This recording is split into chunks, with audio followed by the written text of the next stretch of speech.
your favourite authors when you were a child? Did you like being whisked away in your imagination to the mystical world of Narnia? Were you captivated by the tiger who came to tea, enchanted by Peter Rabbit and his friends, enthralled by the adventures of the famous five? Today on Songs of Praise, the wonderful world of children's stories. Commemorating the great writer C.S. Lewis on the 50th anniversary of his death.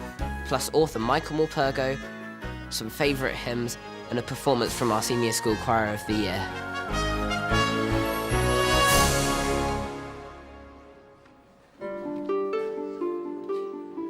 Oh, this is a book I loved when I was a kid. Enid Blyton's The Secret Seven. Well, actually, I liked all of her books, but The Secret Seven were particular favourites because one of them was a girl called Pam, and of course she was just like me.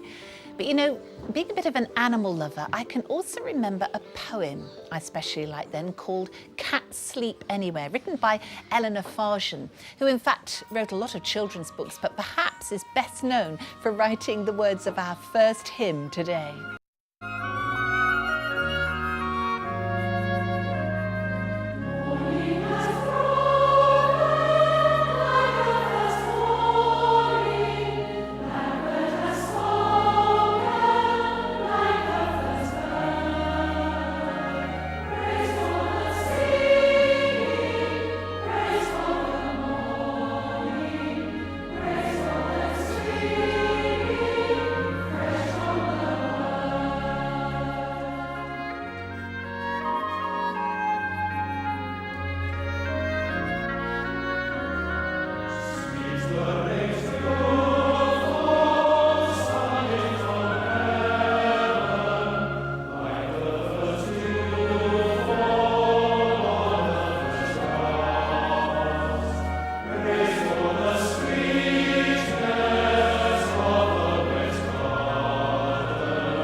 Once upon a time, children's literature didn't really exist. It's difficult to imagine in a place like this. Forget the Gruffalo and the Very Hungry Caterpillar. The first books for children were written to promote religious doctrine, good manners and good morals, not simply to entertain. Authors like John Bunyan and Isaac Watts wanted to save children's souls rather than to fire their imaginations. The publisher John Newbery is often called the father of children's literature. Back in 1781, he published a collection of nursery rhymes about Mother Goose. Less than a century later, Alice began her adventures in Wonderland, and the golden age of children's literature began. From the White Rabbit and the Cheshire Cat to more modern characters like Fantastic Mr. Fox and Babe the Sheep Pig, animal characters have always been popular. I like animal stories because some make me laugh. I like some animal stories because sometimes they help me and my sisters go to sleep. My favourite story is Lion, the Witch and the Wardrobe. I like Aslan because he's quite cool because when he dies he also regenerates again. Well, this is about a dog who wants to do ballet. I like reading animal stories, and when I grow up I want to be a vet. Of course, hymns and songs about animals have always been popular with children too, and our next hymn is a real favourite.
The author Clive Staples Lewis, best known as C.S. Lewis, was born in Belfast in 1898. His 7 Chronicles of Narnia are his most famous books, yet they were his only works for children. After serving in the First World War, Lewis studied at Oxford University and then became a Fellow in English Literature at Magdalen College. He had a suite of rooms here in the so-called New Building, which actually dates back to 1735. And it was here that he first began to believe in God. By 1931, C.S. Lewis was a committed Christian, and he worshipped here at Holy Trinity Church at Headington Quarry on the outskirts of Oxford for more than 30 years. Now, this year marks the 50th anniversary of his death, and he's buried just over there. Not far from Holy Trinity Church is the Kilns, where Lewis lived until 1963, and in its extensive grounds are woodlands and this beautiful lake.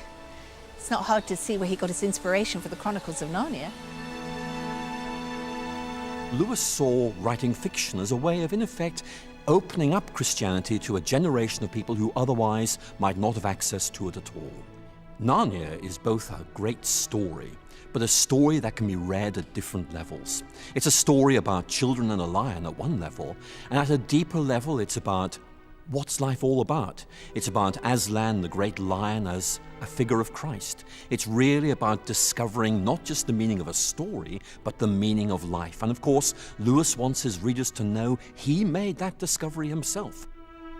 Who is Aslan? Asked Susan. Aslan? Said Mr. Beaver. Why, don't you know?